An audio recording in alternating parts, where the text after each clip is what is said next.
מיכאל יישאר. אז אני לא השארתי, הוא כרגע אמר כולם אחורה. Mashambulizi ya makombora kati ya Iran na Israel yameendelea kuongezeka baada ya Iran kurusha mawimbi 7 ya makombora kuelekea Israel kuanzia usiku kuamkia Jumapili na kusababisha watu wasiopungua 8 kujeruhiwa huku maeneo kadhaa yakipata uharibifu. Wakati huo jeshi la ulinzi la Israel lilitangaza kuanzisha mashambulizi mapya makubwa yakilenga miundombinu ya utawala wa Irani katika maeneo ya magharibi mwa nchi hiyo. Katika moja ya mashambulizi hayo, kombora la Irani lililotumia vichwa vya mabomu aina ya cluster lilitawanya mabomu madogo katika eneo kubwa katikati mwa Israel, jambo lililosababisha majeruhi kadhaa pamoja na uharibifu wa majengo na magari.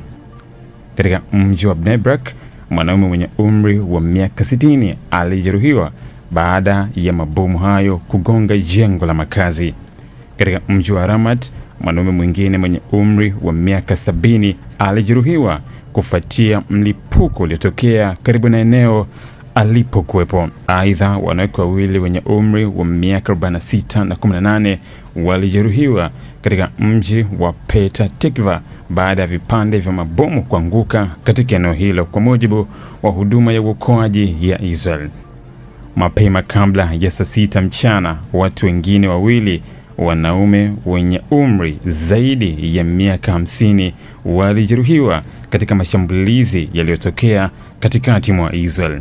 Taarifa zinaeleza kuwa kombora lililobeba vichwa vya bomu vya cluster lilitawanya mabomu madogo katika eneo hilo na kusababisha milipuko kadhaa, moto na uharibifu katika maeneo tofauti.